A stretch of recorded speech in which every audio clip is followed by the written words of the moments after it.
Hello everyone, this is Diksha Rathore and welcome back to my channel. So friend, child development and pedagogy के 20 most important question हम discuss करेंगे जो आपके CTET exam के लिए important है। सो जल्दी से वीडियो को लाइक एंड शेयर कर दीजिए और चैनल को सब्सक्राइब कर लीजिए। और आपको जो है ये क्वेश्चन अच्छी तरह से समझाए जाएंगे, एक्सप्लेन आपको पूरा किया जाएगा।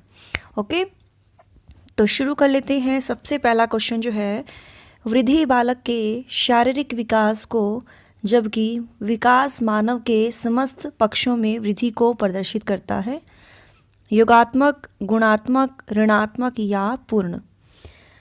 तो देखिए इसका सही आंसर क्या होगा। तो यहाँ पर आंसर सही हो जाएगा डियर, वृद्धि एवं विकास जो है दोनों में अवधारणात्मक अंतर है। ठीक है, वृद्धि से आशय होता है आपका डियर जो आपके परिमाणात्मक जो परिवर्तन होते हैं, और शारीरिक विकास या विकास का जो संबंध है वो परिणामात्मक है, परिणामात्मक। ठीक है, कार्यकुशलता होगी या कार्य क्षमता में वृद्धि, ठीक है, इससे होता है। तो बच्चे के पूर्ण पक्षों में वृद्धि को प्रदर्शित करता है। तो आंसर यहाँ पर सही हो जाएगा हमारा फोर्थ आंसर। ठीक है, नेक्स्ट क्वेश्चन है, सीखने के संबंध में सही कथन है। सीखने की प्रवृत्ति केवल मनुष्यों में पाई जाती है। दैनिक क्रियाओं के माध्यम से सीखने से मानसिक विकास प्रभावित नहीं होता है। सीखने का संबंध परिस्थिति के क्रमिक परिचय से है, या सीखने के लिए उत्तेजित और निर्देशित उद्देश्यों की आवश्यकता नहीं है। तो सीखने के संबंध में सही कथन जो है, सीखने का अर्थ होता है डियर अनुभव एवं कौशल के माध्यम से ज्ञान प्राप्त करना, और इसका संबंध जो है परिस्थिति के क्रमिक परिचय से है। क्लियर, तो आंसर यहाँ पर सही हो जाएगा हमारा थर्ड आंसर।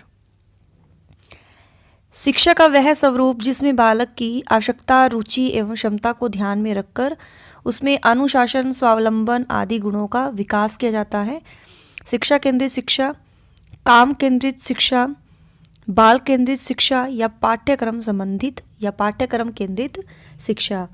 तो किसमें बच्चे की आवश्यकताओं को, रुचियों को ध्यान में रखा जाता है, तो वो है बाल केंद्रित शिक्षा। इसमें बच्चे का ओवरऑल डेवलपमेंट पर ध्यान दिया जाता है। इसके लिए ज़रूरी होता है कि बच्चे की जो रुचि है, आवश्यकता है, क्षमता को ध्यान में रखकर उसमें जो है अनुशासन, स्वावलंबन और गुणों का विकास किया जाए। तो आंसर सही हो जाएगा हमारा सेकंड आंसर। नेक्स्ट है, जब शिशु अपनी आँख, कान व हाथ के संबंध में सोचते हैं तो ये निम्नलिखित में से कौन से स्तर पर शामिल होते हैं। मूर्त संक्रियात्मक स्तर, इंद्रिय जनित स्तर, पूर्व संक्रियात्मक स्तर या अमूर्त संक्रियात्मक स्तर। तो फोर्थ का आंसर यहाँ सही हो जाएगा। तो ये है sensory motor stage, first stage है ये इंद्रिय जनित स्तर। एक शिशु अपनी संवेदी बोध और प्रेरक पेशीय संचालन गतिविधियों से जो है आसपास के बारे में जानने का प्रयास करता है। तो आंसर सही हो जाएगा हमारा थर्ड आंसर, इंद्रिय जनित स्तर। परिचित वस्तुओं को इस्तेमाल करने के नए तरीकों को सोचने समझने में अक्षम होने को क्या कहते हैं। गैर लचीली सोच, प्रक्रियात्मक स्थिरता, सक्रिय अवरोध या अवरोध या व्यतिकरण। तो फिफ्थ का आंसर यहाँ सही हो जाएगा हमारा फोर्थ आंसर।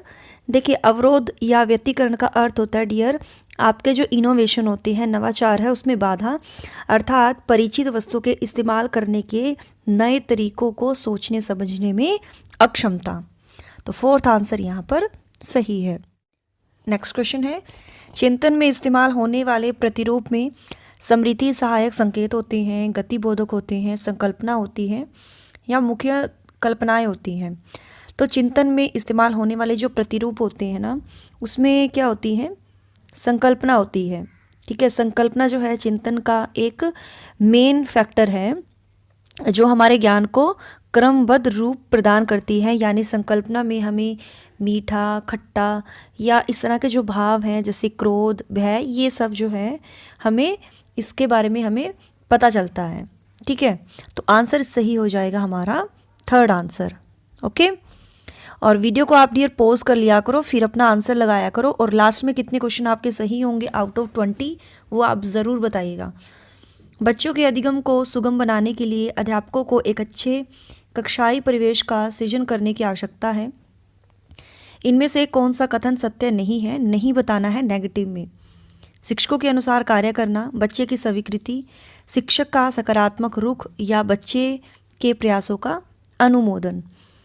तो देखिए, जब एक शिक्षक जो है पॉजिटिविटी के साथ बच्चों को उनकी पावर्स और उनकी जो वीकनेस है उसके साथ एक्सेप्ट करता है, तो उनके प्रयासों का अनुमोदन करता है, तो वह जो है कक्षा में शिक्षण हेतु उनके जो है अनुकूल माहौल बनाता है। इससे बच्चे जो हैं तेज़ी से और बेहतर तरीके से सीखते हैं। आंसर यहाँ पर सही हो जाएगा 7th का। ठीक है, जो सत्य नहीं है वो है फर्स्ट आंसर, है ना। देखिए, सकारात्मक रुख तो अपनाता है बच्चे के प्रति टीचर, बच्चे को एक्सेप्ट भी करता है और बच्चे के प्रयासों का अनुमोदन भी करता है, लेकिन शिक्षकों के अनुसार कार्य करना ये कथन गलत है। ठीक है, जो नेगेटिव में पूछा था।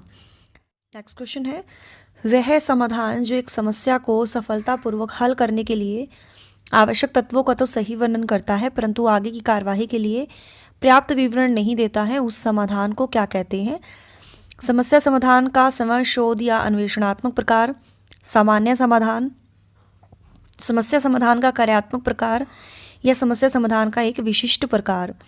तो 8th का आंसर सही हो जाएगा, वो है हमारा सेकंड आंसर, सामान्य समाधान। समस्या को सुलझाना जो है हमारे दैनिक जीवन का, डेली लाइफ का एक पार्ट है। समस्या समाधान के कई रूप होते हैं, जिसमें एक है सामान्य समाधान। इसमें जो है समस्या को हल करने के लिए आवश्यक तत्वों का तो है सही वर्णन करता है, लेकिन आगे की कार्यवाही के लिए जो है पर्याप्त विवरण नहीं देता, तो आंसर सही हो जाएगा सेकंड आंसर। वाक्पटुता, लचीलापन और मौलिकता किस प्रकार के विचार की विशेषताएं हैं।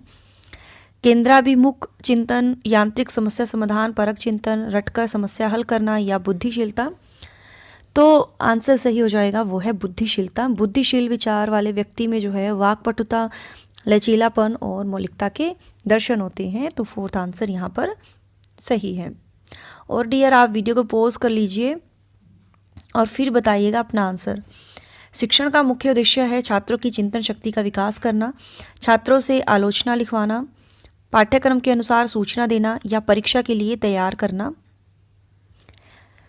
तो देखिए, वर्तमान समय में शिक्षा का मेन उद्देश्य होता है बच्चे का ओवरऑल डेवलपमेंट करना, जिसमें उसकी तर्क शक्ति का विकास, चिंतन शक्ति का विकास जो है इसमें इंक्लूड है, तो आंसर सही हो जाएगा हमारा फर्स्ट आंसर। गार्डनर द्वारा प्रतिपादित बहुबुद्धि सिद्धांत में बुद्धि का स्वरूप एकाकी न होकर बहुकारकीय माना गया है। इनमें से बुद्धि का एक प्रकार है कार्यकारी कौशल, संगीत, नैतिकता या सृजनात्मकता। तो देखिए, हार्वर्ड गार्डनर ने जो है बहुबुद्धि का सिद्धांत दिया था, और इसके अनुसार जो है किसी भी व्यक्ति की बुद्धि को जो है एकमात्र मानक से नहीं तय कर सकते। इसके मापन के लिए जो है उन्होंने मानक तय किए गए, जिसमें से एक संगीत भी है। आंसर सही हो जाएगा हमारा 3rd आंसर। सीमित बुद्धि वाला एक व्यक्ति जब कला, संगीत, मानसिक अंकगणितीय या कैलेंडर गणनाओं में अतुलनीय क्षमताओं का प्रदर्शन करता है, तो उसे कहते हैं प्रतिमा, डिस्कैलकुलिया, यहाँ पर आएगा डिस्कैलकुलिया डियर। ठीक है, प्रतिभा संपन्न या विद्वता का लक्षण। तो 12 का आंसर होगा। देखिए, बुद्धि को मापने में कई मानक हो सकते हैं। जब एक सीमित बुद्धि वाला व्यक्ति अगर कला यानी है ना आर्ट, म्यूज़िक में या जो है मानसिक अंगणितीय गणनाओं में अतुलनीय है ना क्षमता का प्रदर्शन करते हैं, तो इसे विद्वता का लक्षण कहते हैं। तो आंसर सही हो जाएगा 4th आंसर। निम्नलिखित में से अभिप्रेरणात्मक प्रक्रिया का सही क्रम बताइए। तो अभिप्रेरणात्मक प्रक्रिया का सही क्रम जो है वो है कि अभिप्रेरणा किसे कहते हैं डियर, मोटिवेशन, किसी कार्य को करने के लिए प्रोत्साहन देना। सबसे पहले व्यक्ति को आवश्यकता होती है, ठीक है, उसके लिए वह प्रेरित होता है, ठीक है, और फिर उसके बाद जो है वो व्यवहारात्मक प्रतिक्रिया करता है। तो आंसर यहाँ पर सही हो जाएगा 2nd आंसर। निम्नलिखित कथनों में से बालक समाजीकरण की प्रक्रिया से गुजरते हुए अपने समूह के कौन से गुणों एवं मानकों को समंजित करने हेतु प्रयासरत रहता है।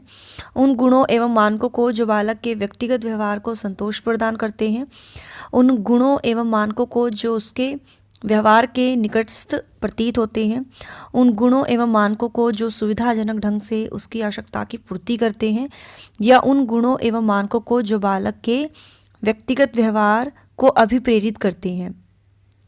तो 14 का आंसर यहाँ पर सही हो जाएगा, वो है उन गुणों एवं मानकों को जो बालक के व्यक्तिगत व्यवहार को अभिप्रेरित करते हैं। क्योंकि बालक जो है समाजीकरण की प्रक्रिया से सामाजिक प्राणी बनता है और इसमें वो जो है परिवार से लेकर स्कूल तक सोशलाइजेशन के प्रोसेस से गुजरता है, तब वह जो है उन व्यवहारों को जो है अपनाता है जो उसके व्यक्तिगत व्यवहार को अभिप्रेरित करते हैं। क्लियर? तो 4th आंसर यहाँ पर सही है। समाजीकरण की स्थिति में बालक समूह के उन गुणों एवं मानकों को अनुकूलित करता है जिनके आधार पर वह अपनी आवश्यक करता है, जो उसके अभिप्रेरकों को सर्वश्रेष्ठ तरीके से संतुष्ट करते हैं, जिनके साथ वह किसी विशेष में संबंधित रहता है या जिनके साथ उसका निकटस्थ संबंध होता है की पूर्ति हेतु निर्भर। हाँ जी बताइए। तो आंसर यहाँ पर 15 का सही हो जाएगा, जो उसके अभिप्रेरकों को सर्वश्रेष्ठ तरीके से संतुष्ट करता है। क्लियर? भाषा सीखने का प्रभावी उपाय है वार्तालाप करना, सहायक पुस्तकें पढ़ना, समाचार पत्र पढ़ना या पाठ्य पुस्तकें पढ़ना। तो 16 में देखिए कई उपाय होते हैं भाषा सीखने के लिए, जैसे व्याकरण से भाषा या पाठ्य पुस्तक के माध्यम से सीखना, पुस्तकें पढ़ना, लिखना, परंतु सबसे इफेक्टिव होता है वार्तालाप करना। इससे भाषा पर जो है समझ मजबूत होती है और जो मिस्टेक्स होती है ना उसके होने की संभावना भी जो है कम होती है। तो आंसर सही हो जाएगा 1st आंसर। प्रेरणा और अनुशासन के मध्य निम्नलिखित सह संबंध है। तो क्या सह संबंध है?